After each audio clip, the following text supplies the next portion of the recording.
ইউনূস রেজিমের অবশ্যই জুলাই অভ্যুত্থানের দায় আমরা একসাথে নিব, কোনো সমস্যা নেই। কোনোদিন যদি বাংলাদেশে আওয়ামী লীগ ফেরত এসে জুলাইয়ের জন্য আমাদের হ্যাং করতে চায়, সেখানে আমি আর আপনি পাশাপাশি ঝুলবো, কোনো আপত্তি নেই। কিন্তু ইউনূস রেজিমের দায় আমি নিব না। এবং আপনি যেটা বললেন যে বামপন্থীরা আসলে তাদের রাজনীতির কারণ হিসেবে আমেরিকার বিরোধিতা করে বা আমেরিকার একটা শুধু শুধু বিরোধিতা করে, আমি আপনাকে আর্জ করব, আপনি নির্বাচনের মধ্যে আছেন, আপনি অনেক ব্যস্ততার মধ্যে আছেন, নির্বাচনের ডামাডোলটা শেষ হলে আপনি গোটা ট্রেড এগ্রিমেন্টটা পড়েন।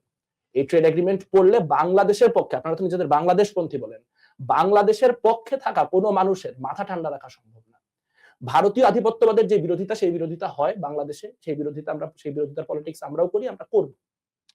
কিন্তু কোয়েশ্চেন হচ্ছে যে আমরা বাংলাদেশে ইন্ডিয়ার বর্ডারে কোনো একটা মানুষ নিহত হলে সেটা নিয়ে আমাদের এখানে মিছিল, মিটিং, গোলামিনা আজাদি এত কিছু হয়ে যায়।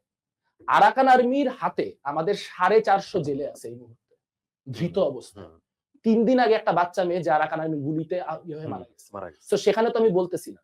তাহলে আমি যদি বলি যে এই ইউনূস রেজিম আমেরিকান মানে আমাদের অভ্যুত্থানটাকে লিটারেলি ওয়াশিংটন ডিসির কোলে তুলে দিয়ে পালায় যাচ্ছে, আপনার কাছে অত্যুক্তি মনে হইতে পারে, কিন্তু এই মুহূর্তে দাঁড়ায় বাংলাদেশের পলিটিক্যাল অ্যানালাইসিস আমার এই, এবং আমার আজকে এখানে বসে এটা বলতে আপত্তি নাই যে to some extent I feel betrayed.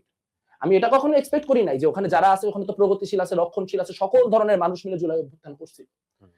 কিন্তু ন্যাশনাল সোভারেনিটির যে কোয়েশ্চেন, এই কোয়েশ্চেনটা এই মানে জাস্ট ইলেকশনের 3 দিন আগে একটা ডিল করে যারা চলে যাইতেছে, তাহলে এই মানে যদি আপনি ইউনূস রেজিমের ওইগুলার পক্ষে না হন, তাহলে আমি আর্জ করবো আপনাদের যে আপনারা তো পার্লামেন্টে আসতেছেন, আপনারা এই ডিলগুলা নিয়ে কথা বলেন। এই